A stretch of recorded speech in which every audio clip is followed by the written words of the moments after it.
നമസ്കാരം.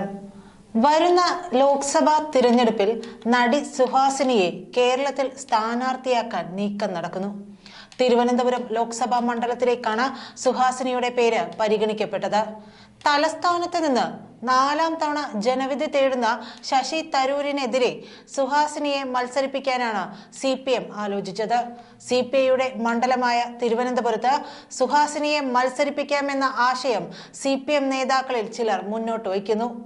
എന്നാൽ CPI തങ്ങളുടെ തന്നെ സ്ഥാനാർത്ഥിയെ മത്സരിപ്പിക്കാനുള്ള തീരുമാനത്തിൽ ഉറച്ചു നിൽക്കുകയാണ്.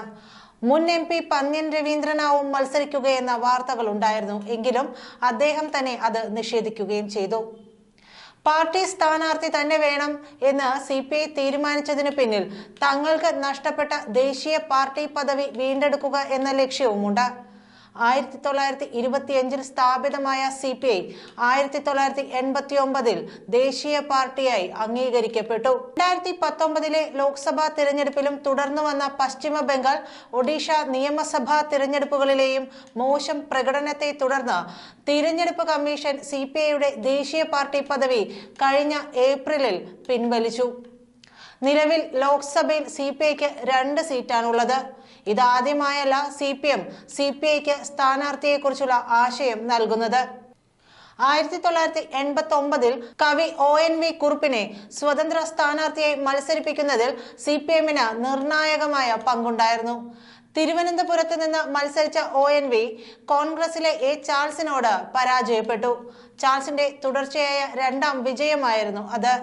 2014 ശശി തരൂർ 2ാം തവണ മത്സരിക്കാൻ എത്തിയപ്പോൾ CPI സ്ഥാനാർത്ഥിയാക്കിയത് ഡോക്ടർ ബെന്നറ്റ് എബ്രഹാമിനെയായിരുന്നു. പേയ്മെന്റ് സീറ്റ് എന്ന വിവാദമുയർന്ന ഈ സ്ഥാനാർത്ഥി നിർണയത്തിൽ CPMന് പങ്കുണ്ട് എന്ന ആരോപണവും ഉയർന്നിരുന്നു. ആ തിരഞ്ഞെടുപ്പിൽ CPI തിരുവനന്തപുരത്തെ ഏറ്റവും ദയനീയമായ പരാജയം ഏറ്റുവാങ്ങി 3ാം സ്ഥാനത്തായി. കഴിഞ്ഞ തിരഞ്ഞെടുപ്പിൽ മുൻ മന്ത്രിയായ C ദിവാകരനെ സ്ഥാനാർത്ഥിയാക്കിയെങ്കിലും മുൻ തവണത്തേക്കാൾ കുറച്ച് വോട്ടുകൾ കൂടുതൽ നേടാനായതല്ലാതെ 3ാം സ്ഥാനത്ത് നിന്ന് കരകയറാൻ CPIക്ക് ആയില്ല. MN Govindan Nair, KV Surendranath, PK Vasudevan Nair തുടങ്ങിയ തലപ്പൊക്കമുള്ള നേതാക്കളെ മത്സരിപ്പിച്ച ചരിത്രം CPIക്ക് ഉണ്ടെങ്കിലും നിലവിൽ അങ്ങനെയൊരു സ്ഥാനാർത്ഥി ഇല്ലാത്ത പ്രതിസന്ധി CPI നേരിടുന്നുണ്ട്. ഈ സാഹചര്യത്തിലാണ് CPM പേര് മുന്നോട്ട് വയ്ക്കുന്നത്. ചെന്നൈയിൽ സ്ഥിരതാമസമായ സുഹാസിനെ ഇതുവരെ സജീവ രാഷ്ട്രീയത്തിലില്ല. സിനിമാ പ്രവർത്തനങ്ങളും അവർ നേതൃത്വം നൽകുന്ന നാം ഫൗണ്ടേഷൻ എന്ന NGOയുടെ നടത്തിപ്പിലും ശ്രദ്ധ കേന്ദ്രീകരിക്കുന്ന അവർ കഴിഞ്ഞ ഏതാനും വർഷങ്ങളായി കേരളത്തിലെ ഇടതു സർക്കാർ സംഘടിപ്പിക്കുന്ന വിവിധ പരിപാടികളിൽ പങ്കെടുത്തിരുന്നു.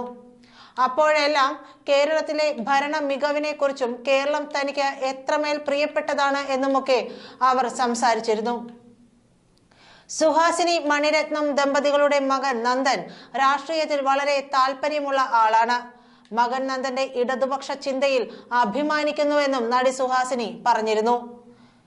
6ാം ക്ലാസ്സിൽ പഠിക്കുമ്പോൾ കാൾ മാർക്സിന്റെ മൂലധനം വായിച്ചുവെന്നും ചെന്നൈയിലെ CPM ഓഫീസിൽ ആദ്യമായി സന്ദർശിച്ചതിനെ കുറിച്ചും സുഹാസിനി പറഞ്ഞിരുന്നു. തളിപ്പറമ്പിൽ ഹാപ്പിനെസ് ചലച്ചിത്രമേള ഉദ്ഘാടനം ചെയ്ത് സംസാരിക്കവെയായിരുന്നു നടി ഇക്കാര്യം സൂചിപ്പിച്ചിരുന്നത്. മകൻ മറ്റു കുട്ടികളെ പോലെ ആയിരുന്നില്ലെന്നും സ്കൂളിൽ നിന്ന് വന്നാൽ ബാഗ് വലിച്ചെറിഞ്ഞ് TV ഓൺ ചെയ്ത് പാർലമെന്റ് ചാനൽ കാണും. പൊതുവെ കുട്ടികൾ കാർട്ടൂണുകളും കോമിക്കുകളും കാണുമ്പോൾ നന്ദൻ ഇത്തരത്തിലുള്ളതാണ് കാണാറുള്ളതെന്നും നടി പറഞ്ഞിരുന്നു. രാഷ്ട്രീയ പുസ്തകങ്ങളാണ് വായിക്കുക. ദസ് ക്യാപിറ്റൽ വായിക്കുമ്പോൾ അവന് വയസ്സ് 12 ആയിരുന്നുവെന്നും സുഹാസിനി വ്യക്തമാക്കിയിരുന്നു. ഒരിക്കൽ മൂലധനവും കയ്യിൽ പിടിച്ച് പാർട്ടി ഓഫീസിൽ മകൻ എത്തിയെന്നും അവിടെ എത്തിയ മകനോട് ഭക്ഷണം കഴിച്ചോ എന്നാണ് പാർട്ടി പ്രവർത്തകർ ആദ്യം ചോദിച്ചതെന്നും അതാണ് കമ്മ്യൂണിസ്റ്റ് പാർട്ടിയുടെ ഗുണമെന്നും സുഹാസിനി പറഞ്ഞിരുന്നു. ഭക്ഷണ കാര്യം ചോദിച്ചതിനു ശേഷമാണ് മറ്റു കാര്യങ്ങൾ ചോദിച്ചത്.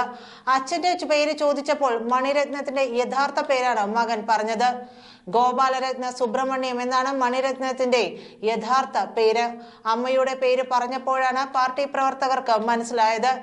ചെന്നൈ പാർട്ടി സമ്മേളനത്തിൽ മകനെ വോളണ്ടിയറായി കണ്ട കാര്യം CPM സെക്രട്ടറി MV ഗോവിന്ദൻ പറഞ്ഞപ്പോഴായിരുന്നു ഇത്രയും കാര്യങ്ങൾ സുഹാസിനി പറഞ്ഞത്. സുഹാസിനിയുടെ അച്ഛൻ ചാരുഹാസന്റെ സഹോദരൻ കമലഹാസനും കേരളത്തിലെ CPM നേതാക്കളുമായി അടുത്ത ബന്ധം പുലർത്തുന്നയാളാണ്. നന്ദി.